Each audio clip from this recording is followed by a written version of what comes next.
자, 여러분 이번 시간에 살펴볼 것은 뭐 크게 어렵지 않습니다. 자, 문화를 바라보는 관점과 문화 이해의 태도예요. 자, 먼저 나오는 게 관점입니다.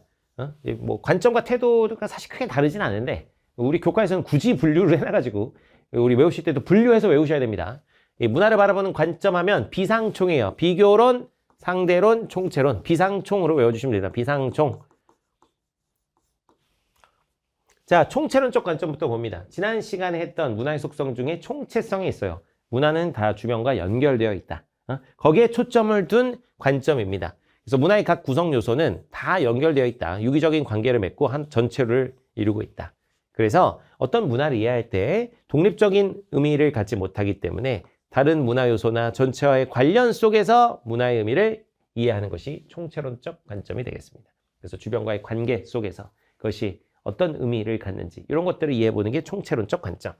자, 상대론적 관점은 상대방 입장에서 이해해보는 거예요. 사실 이 총체론적 관점과 현실에서는 크게 구분되지는 않습니다. 정의가 좀 다르긴 하지만 상대론적 관점은 문화는 그것이 발생한 사회에 역사적, 환경적 맥락 속에서 의미와 가치를 가진다. 그래서 내 입장이 아니라 누구 입장? 상대방. 그래서 해당 문화를 향유하는 사회 구성원의 입장에서 고유한 의미를 파악해본다. 이건 상대론입니다. 현실의 연구자들 사이에서는 뭐 상대론이나 총체론이나 다 긴밀하게 연결되어 있어서 이렇게 막 구별되는 것은 아니지만 우리는 수험 생활이니까 수험 생활할 때는 둘이 정의가 달라요. 총체론적 관점은 전체와 유기적인 관계 속에서 이해하는 것. 상대론적 관점은 해당 문화를 향유하는 상대방, 즉 그 사회의 구성원의 입장에서 이해하는 것이다.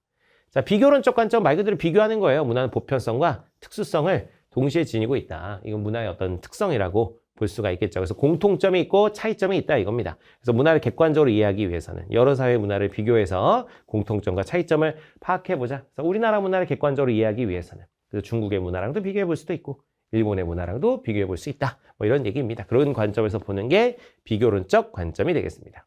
어렵지 않죠? 자, 넘어갑니다. 자, 태도입니다. 태도가 훨씬 자주 출제됩니다. 관점보다는 태도 꼭 잘 알아두시기 바랍니다. 자, 먼저 문화 상대주의와 문화 절대주의 이렇게 크게 구별해 볼 수가 있는데요. 자, 문화 절대주의는 문화를 평가할 수 있다 이거야. 평가가 가능하다는 입장이고, 자, 상대주의 입장에는 이게 우열을 따지지 말자 이거야. 우열. 문화를 이해의 대상으로 보인다. 이해의 대상. 자, 절대주의부터 한번 좀 살펴보면은요. 그래서 평가의 기준이 있다 이거야. 그래서 우리 문화를 기준으로 평가하는 게 자문화 중심주의. 그게 아니라 어떤 특정 외국을 중심으로 평가하는 게 문화 사대주의입니다. 그래서 자문화 중심주의는 자기 문화를 우월하다고 보는 거죠. 약간 이제 뭐예요? 요새 말로 하면 국뽕이지. 우리가 최고다. 자, 그래서 타 문화를 부정적으로 평가하는 태도입니다. 그래서 자기 문화가 최고라고 일반화 경향이 강하고요. 자, 문화의 주체성, 정체성 확립하고 사회 통합에 기여할 수 있는 장점이 있습니다만 어떤 단점들이 있냐? 국수주의. 이런 국수주의가 뭐예요? 이제 자기 나라의 전통 문화만 우수하다고 믿고 다른 문화를 지나치게 배척하는 태도. 즉 다른 문화를 배척하는, 외국을 배척하는 그런 태도를 국수주의라고 합니다. 국수주의, 외국을 배척하는 태도. 문화제국주의. 문화제국주의는 뭐냐면 우리 문화가 우수하니까 우리 우수한 문화를 외국에 강제적으로라도 전파해야 된다. 이렇게 보는 게 문화제국주의입니다. 그래서 문화식민지를 확대하고자 하는 사고. 이러다 보니까 이 자문화 중심주의가 악화되면 국수주의나 문화제국주의가 되니까 다른 나라와 문화적 마찰을 초래할 수 있다는 것이죠. 자, 문화 사대주의 같은 경우는 사대주의는 타 문화를 우월하다고 믿고요. 자기 문화를 오히려 좀 낮게 보는 것입니다. 예를 들면 미국에 대한 사대주의가 있다. 그러면 맨날 뭐야? 아, 미국에선 안 이러는데. 미국에선 안 이러는데. 뭐 이러겠지. 그래서 이 문화 사대주의, 예를 들면 미국 문화를 추종하는 사람의 경우는 미국 문화 수용하는, 새로운 문화 수용에는 적극적이겠죠. 하지만 자기 문화를 낮게 보다 보니까 자문화의 정체성을 상실할 수 있고요. 외래 문화에 종속이 가능해진다는 비판을 받습니다. 그래서 이 자문화 중심주의나 문화 사대주의는 어떤 특정한 기준을 가지고 문화 간 뭐를 평가한다고요? 우열을 평가할 수 있다고 보는 그런 입장이 되겠습니다. 근데 이제 문화 상대주의는 문화는 다 고유한 맥락이 있는 것인데 그것을 그렇게 위아래, 우열을 평가할 수는 없는 것이다. 자, 문화라는 건 뭐다? 이해의 대상이다. 이해하는 것이지 우열 평가의 대상이 아니다.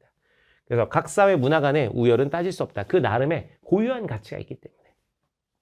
그래서 특정 문화를 이해할 때는 그 사회 맥락에서 뭐 해야 된다? 평가하는 게 아니라 이해하려고 하는 것이다. 그래서 각 문화의 특수성과 다양성을 인정하면서 문화적 다양성 보존에 기여를 하는 것이죠.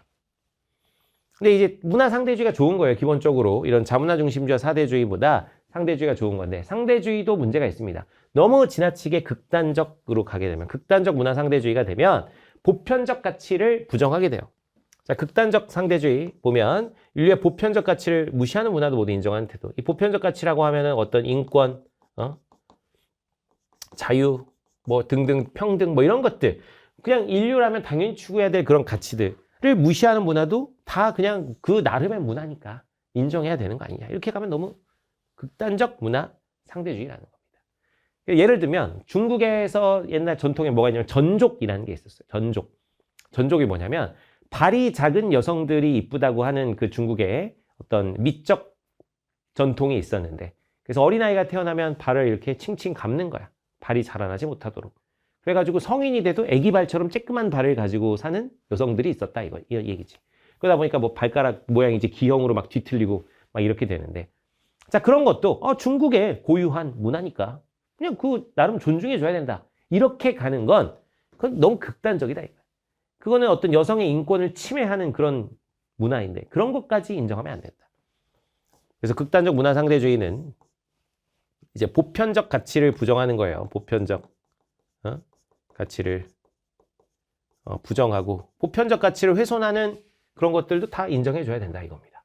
그래서 우리가 가져야 될 태도는 뭐냐? 이 문화 상대주의를 가지면서도 이 보편적 가치를 이제 중시하게 여기면서 인간이 중요시하는 아까 자유나 인권 이런 기준으로 이제 문화들을 바라볼 수 있는 것들이 필요하다는 거죠. 상대주의적으로 보지만 보편적 가치를 중시해야 되는 이제 이런 관점으로 이해하는 것이 가장 바람직합니다. 그래서 극단적 문화 상대주의가 되는 건 경계해야 된다. 이런 취지입니다. 그래서 뭐 별로 어려운 건 없고요. 문제도 요거는 굉장히 쉽게 나오니까 그냥 가볍게 그냥 보시고 다음으로 넘어가 주시면 되겠습니다. 자, 이번 시간 마치겠습니다.